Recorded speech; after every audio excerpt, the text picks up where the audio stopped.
All right, so I just got done with my first 5.4 liter 3-valve Triton extraction. I'd done research. Saw people say soak these things, crack them 1/8 of a turn, give them 24 hours or so just to soak it down into the tip. Well, if it's 2023 and you're just taking these out, they're probably going to break off.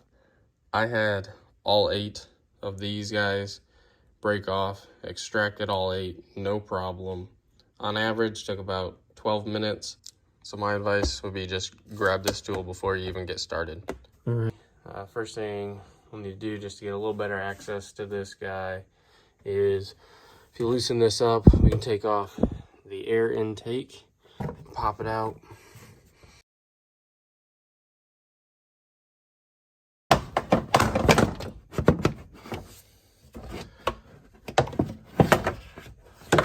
And then we'll slide it up in it. Next thing we'll do is we'll take this guy off. It's just got a little red tab right here. Slide that in, pop that up, and same thing, it's just on the back side, back here. And then I'd suggest putting shoving a piece of paper towel in each one of these guys so nothing gets down in there, because we'll be blowing some junk around here. If you take this guy off too, makes it a little easier. And then there's another hose right here. Next thing we're gonna do is take out this ignition coil. So we gotta pop this tab right here. Pull the connection off. And then there's a 7mm bolt right back here. And this will be the same on all these. And then the coil, just pull that guy right out. Now get some air and blow out the air. All right, so now we got to remove this guy. I know it's not what you want to hear, but my opinion is you're going to break one anyways. So go ahead, buy the tool to remove them. I'll put the part number and the name for that tool. It's a Lisle tool, and I'll show you guys how to remove these, because I'm assuming we're going to break them. You can do all sorts of stuff to try to get these out without breaking them. It's not worth your time, in my opinion, because if they're going to come out, they're going to come out. If not, they're just going to break right off the start anyways. What do you know? She broke off. So now we're going to do a video just how to get that guy out with the extractor tool. It's not a big deal. Don't worry, we'll be all right. Before you go in there with the tool, you're going to want to blow that out again. Make sure you get all that broken porcelain out of there. And you can see the end of that there broken off. Okay, so we got our extractor tool. This is our Lisle tool. It's got the push rod right here. And then this is the screw that will tighten down to push this down, which will push the porcelain. When you get the tool, it's got step-by-step process too. But these are normal threads on the bottom here. And we'll screw this in to the threads. It's the same threads as the actual spark plug. So we'll drop it down in there. We'll screw that in. This nut right here is a 3/4 or 19mm, and then this one up here is a 16mm. So first thing we'll do, we'll need to take this guy all the way out, set it aside, drop this guy in. This is loose right here. We'll drop him in, and then we'll go ahead and we'll tighten that down until she's snug. Okay, so we'll take our socket. I'm going to tighten it down by hand. She's bottomed out. I'm just going to take a little bit and snug it up.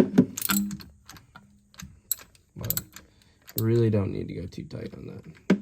Okay, then we're going to take our push rod with the thread. Drop that guy on there. And then we're going to screw this down. These are normal threads. So we'll just screw that down, and we're going to hear a lot of cracking and breaking. The instructions say to screw it all the way down, that you can't actually push that porcelain too far. Screw this thing down by hand.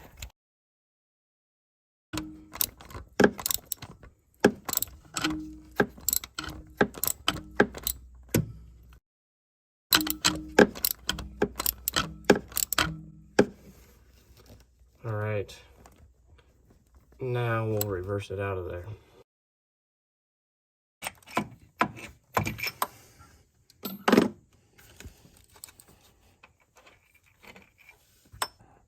Now we're gonna need to get our 3/4 19mm back out and pull this guy back out.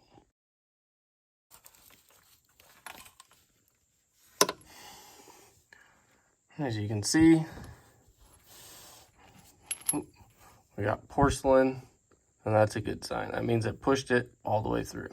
Now we'll take our tube, slide this right in the slot. It'll fit in there perfectly. Drop this guy down in there, and then have this nut up to the top. Remember, it's reverse threads. But have this nut up at the top of the puller screw, because what you're going to be doing is you're going to be reverse threading this guy down, and then once it's threaded in, you're going to be tightening, or I guess be loosening.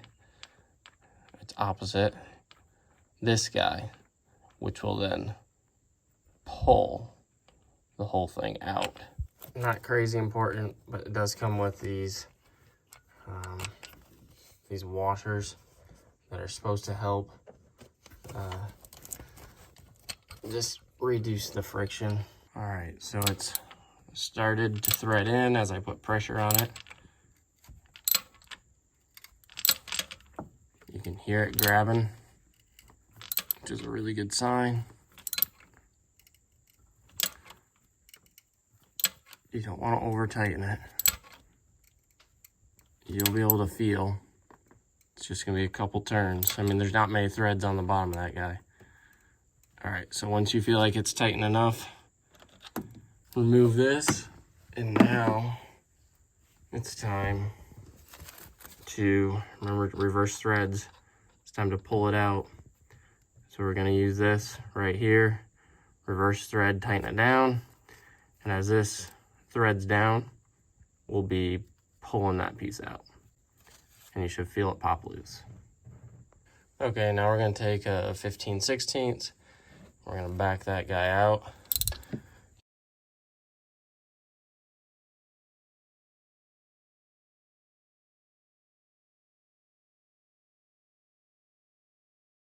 All right. Now we get to see what was stuck in there. And there she is. So, as you can see, we're clear now. Ford does say that porcelain, if there's any down in there, will work its way out just fine. So don't worry too much about it. That's why I would just blow it out. Now, how do I get it off? Best way, I would say, is to put it in a vice grip and then just carefully back it out.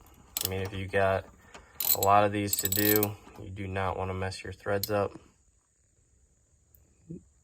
And I'm going to say, you will make sure you clean off your threads. Probably wouldn't be a bad idea to put a little WD-40 or something on there before you do the next one. So here we have the newest SP 546X. We're going to put this guy in. Supposed to put a little anti-seize on this portion, not too much, just make sure it's evenly spread all the way around. I believe Ford, they suggest using nickel-based anti-seize for these. All right, so we got our anti-seize on there, spread evenly. So we're gonna take this with our socket and we are going to thread this in by hand.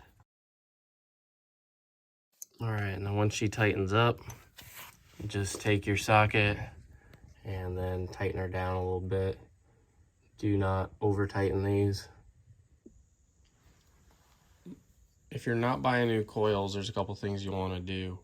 I had to actually pull this one out. There was just corrosion and buildup inside of that coil. So if you can't afford to get new coils, get at least the new insulator boots and the springs that come as a set.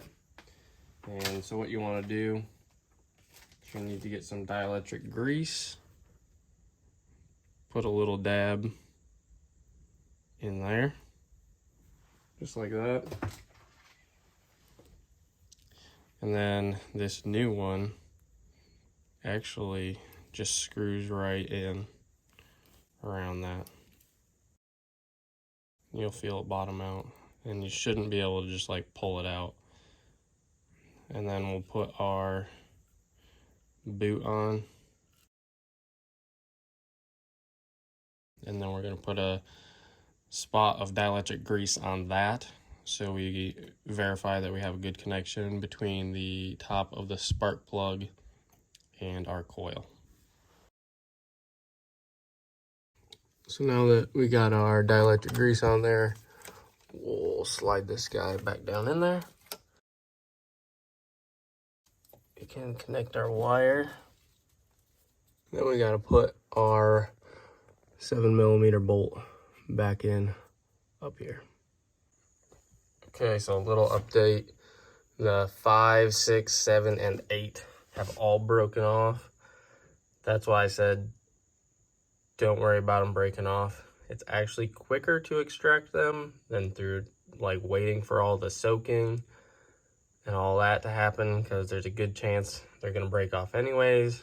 I let these soak just to prove that point and show that it doesn't change too much. If you put PB Blaster, if you put Croil in there, if you run stuff through the engine, if they're gonna break, they're gonna break. So that being said, it's gonna be the same process for all of these. If I come across anything unique, I'll keep you updated.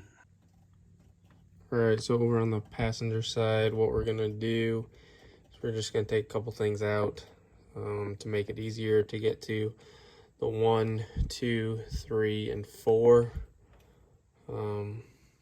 ignition coils and spark plugs. First thing, undo the battery, just take the negative terminal off. We're going to take out the PCMs. There's just a slide here. Pull that back on each one. Now that you got all 3 of these guys out, undo this one. Just push it down on top. Slides off. Put this out of the way. I suggest putting something over the top of these so that you don't get junk in them. And we'll take this guy off, and there's another clip back there. The way that these work is you actually push this plastic piece in and pull. It's hard to do with one hand, like that. And there's another one tucked right back in, right back here. Okay, now that that hose is out of the way, there's another one here. Similar to the other side. Push down on this tab right there and pull that out. The PCM cables, we can pop it out of this bracket, or we can remove this bracket altogether. To make it easy, you can take the vacuum reserve hose off that clip, and then just kind of loosen it up and give yourself a little bit more room. I mean, you can unplug the hose and move it out of the way, kind of wherever you need to. But I'll take this bracket off right here, and then we'll move that out of the way, and we should be good to go. So I'll just remove this guy, same clip as right there, pull that guy off, and then it's just three 10mm bolts to take this bracket off, and you'll be able to set it off to the side. Okay, so all I did there, I got all the cords out of the way, or the plugs that go to the PCM, and then I zip tied this coolant line up out of the way, and now we've got easy access to all these guys. Took her out for a test drive. All the check engine lights are off. It's been good to go. Got rid of that sputtering and that hesitation. So like always, if you guys could like this video, give it a thumbs up and subscribe to my channel, that would be awesome.